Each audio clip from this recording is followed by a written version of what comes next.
জাতীয় সংসদের অধিবেশন শুরু হয়েছে, কিন্তু শুরুতেই জামাতের বিরুদ্ধে, জামাতকে অবজ্ঞা করে বিএনপি একটা মারাত্মক অপ্রত্যাশিত ঘটনা ঘটিয়ে দিয়েছে। এবং রাজনীতিতে আমি স্পষ্টত অশনি সংকেত লক্ষ্য করছি।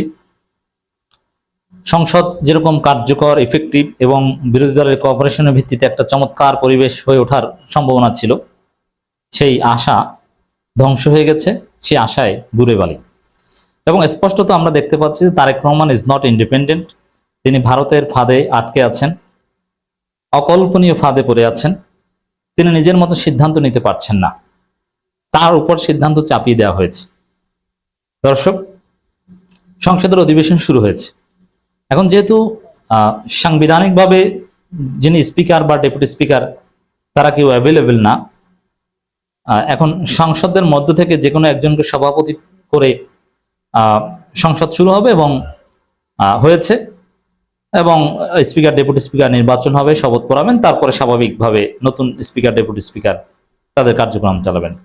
That should have been. এবং এই জন্যে যেহেতু স্পিকার ডেপুটি স্পিকার নাই, কে হবেন সংসদের সভাপতি, এটা জুলাই পরবর্তী বাংলাদেশের বাস্তবতার আলোকে যে সংসদের সভাপতি কাকে করব এ বিষয়ে বিরোধী দলের সাথে সরকারি দলের আলোচনা করা উচিত ছিল, কিন্তু জামাতের সাথে কোনো আলোচনা করেনি। মানে শুরুতেই জামাতকে কার্যত অগ্রাহ্য করেছে। এবং জাতীয় সংসদের এখন পর্যন্ত বাংলাদেশ সময় দুপুর পর্যন্ত স্পিকার ডেপুটি স্পিকারের শপথ পর্যন্ত যতটুকু হয়েছে তাতে বিরোধী দল একদম দৃশ্যপটের বাইরে। তাদেরকে ক্যামেরায়ও খুঁজে পাওয়া কঠিন। না, এখানে বিএনপি চাইলে শুরুটা ইনক্লুসিভ একটা বার্তা দিতে পারত, বিশেষ করে যে জামাতের সাথে বা বিরোধী দলের সাথে আলাপ করে আলোচনার ভিত্তিতে সংসদে সভাপতিত্ব করার জন্য আমি আহ্বান জানাচ্ছি ডক্টর খন্দকার মোশাররফ হোসেনকে, এরকম একটা বার্তা দিতে পারতেন, কিন্তু সেটা দেননি। এবং বিরোধী দলকে অবজ্ঞার একটা নীতি বিএনপি সরকার নিয়েছে।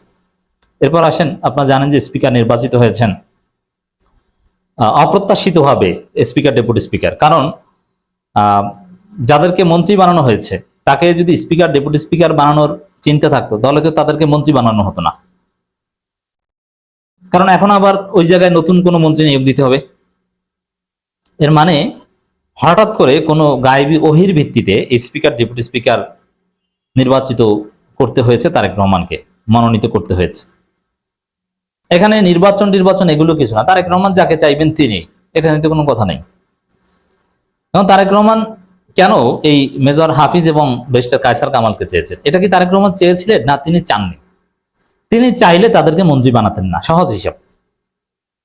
তিনি চেয়েছিলেন হয়তো আলতাফ হোসেন চৌধুরীকে বানাবেন অথবা ডক্টর মঈন খানকে জানাবেন। কারণ এই যে দুই বর্ষিয়ান রাজনীতিবিদ আলতাফ হোসেন চৌধুরী এবং ডক্টর মঈন খান, তারা কিছুই না, তারা না তারেক রহমানের উপদেষ্টা, না কোনো মন্ত্রী, অথচ তারা তো ডিজার্ভ করে। It's very simple.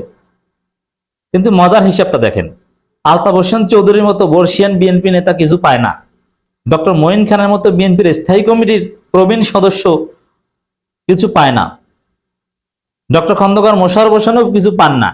অবশ্য ডক্টর খন্দকার মোশাররফ হোসেনকে প্রেসিডেন্ট বানানোর একটা চিন্তা আছে, কিন্তু প্রেসিডেন্ট তো একজন হবেন। এর মানে আলতাফ হোসেন চৌধুরী কিংবা মঈন খান এরা বঞ্চিত, অথবা তাদের মধ্যে থেকে কাউকে রাষ্ট্রপতি বানানো হলে ডক্টর খন্দকার মোশাররফ হোসেন বঞ্চিত, অথবা গয়েশ্বর চন্দ্র রায় তিনিও বঞ্চিত। তো এত বড় বড় নেতা থাকতে ব্যারিস্টার কায়সার কামালের মধ্যে কি এমন মধু তাকে মন্ত্রী পরিষদ থেকে সরিয়ে তাকে স্পিকার বানাতে হলো? এটা রহস্যজনক। এটা রহস্য হচ্ছে এটা ভারতের অ্যাসাইনমেন্ট। ভারত দর কষাকষি করে এই পদ্ধতিটা নিয়ে নিয়েছে। দেখেন, স্পিকার হওয়া উচিত যে সর্বজন গ্রাহ্য একজন, যাকে সবাই সম্মান করে। কিন্তু মেজর হাফিজের কথাবার্তা ইতিহাস যদি খোঁজেন, একদিকে বিএনপিতে তিনি তুমুল বিতর্কিত। তিনি বিএনপির মধ্যে যে তারেক রহমানের পরিবর্তন, এর বিরুদ্ধে সোচ্চার ছিলেন। 2007 সালে যে 111 সেখানে -2 ফর্মুলা, খালেদা জিয়াকে মাইনাস করার সেকেন্ড ইম্পর্টেন্ট ব্যক্তি ছিলেন এই মেজর হাফিজ। তারেক রহমানকে জেলে নিয়ে যে পেটানো হয়েছে তার অন্যতম কুশীলব ছিলেন এই মেজর হাফিজ। এবং বারবার দলের পক্ষ থেকে শোকজ নোটিশ খেয়েছেন। কখনো কখনো প্রেস ক্লাবে আন্দোলন করেন তারেক রহমানের কনসার্ন ছাড়া, এজন্য তারেক রহমান শোকজ করেন। এর মানে তারপর দীর্ঘদিন তিনি অদৃশ্য, চুপ। আবার সেই হাফিজউদ্দিন আহমেদি এসে এত কিছু করে তিনি আবার বিএনপির স্থায়ী কমিটির সদস্য হন, আবার তাকে মন্ত্রী করে আবার সেখান থেকে নিয়ে স্পিকারও করতে হয়, এর মানে তিনি ভবিষ্যতে কিছুদিনের জন্য বাংলাদেশের রাষ্ট্রপতি হবেন, ভারপ্রাপ্ত রাষ্ট্রপতি, এতে কোনো সন্দেহ নেই। যেমন চুপ্পুকে সরানোর পর নির্বাচনকালীন সময়ে এই হাফিজউদ্দিন আহমেদ বাংলাদেশের রাষ্ট্রপতি। তো যাকে তারেক রহমান দেখতে পারেন না, তারেক রহমানের বিরুদ্ধে তার অনেক বক্তব্য এখন ইউটিউবে মজুদ আছে, তাকে স্পিকার বানাতে হলো কেন? রহস্যটা কি? কি এমন আছে হাফিজউদ্দিন আহমেদের মধ্যে? হিসাব ক্লিয়ার, ভারতের অ্যাসাইনমেন্টে করতে হয়েছে।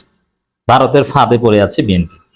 খলিলুর রহমানকে পররাষ্ট্রমন্ত্রী যেরকম বিএনপি বা তারেক রহমান বানাননি, কোন অদৃশ্য শক্তি বানিয়ে দিয়েছে, ওইরকম মেজর হাফিজকে স্পিকার এটাও বিএনপি বা তারেক রহমান বানাননি। যদি বানাতেন তাহলে তাকে আগেভাগে মন্ত্রী বানাতেন না, এবং বিএনপির কেউ জানতোই না। গতকাল রাত পর্যন্ত সমস্ত তথ্য বলেছিল যে হয় মঈন খান নইলে আলতাফ হোসেন চৌধুরী। বুঝছেন যে বিএনপি কোন ফাঁদে আটকা পড়ে আছে? ভারতীয় ফাঁদে। গুরুত্বপূর্ণ পদগুলো সব ভারত নিয়ে গেছে। এখন মেজর হাফিজ দেখুন, আলতাফ হোসেন চৌধুরী বা মঈন খান হলে তারা অত্যন্ত ভদ্র মানুষ, তারা সবাইকে সম্মান করেন। ব্যক্তি জীবনে মঈন খান এবং আলতাফ হোসেন চৌধুরী অত্যন্ত ভালো মানুষ। তিনি কিন্তু তারা সবাইকে রেসপেক্ট, আমিরে জামাত ডাক্তার তাহের এদেরকে রেসপেক্ট করে কত সুন্দর কথা বলেছেন।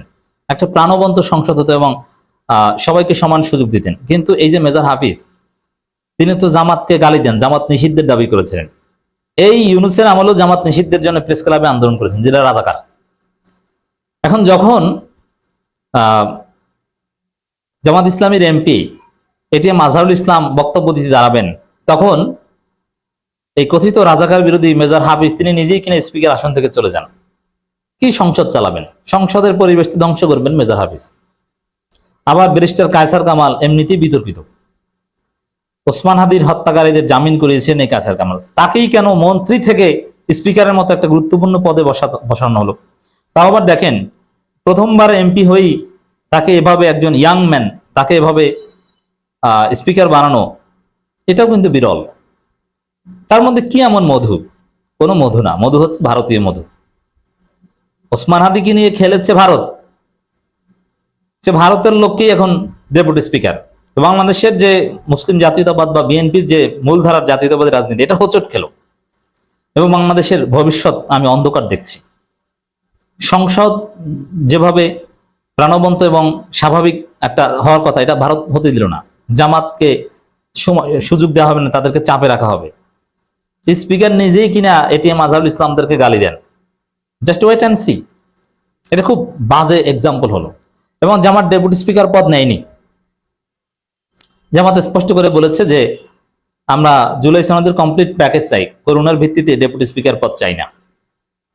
তো এর মধ্য দিয়ে সংকট আরো বাড়লো। তো দর্শক, এবং রাষ্ট্রপতির ভাষণও হবে, মানে হাসিনা ভারতের মন মতো সব হবে। বিএনপির জিয়াউর রহমান খালেদা জিয়া পন্থীদের মন মতো হচ্ছে না। অতএব পরিস্থিতি ভালো না। প্রথম দিনেই অপ্রত্যাশিত ঘটনা ঘটে গেছে।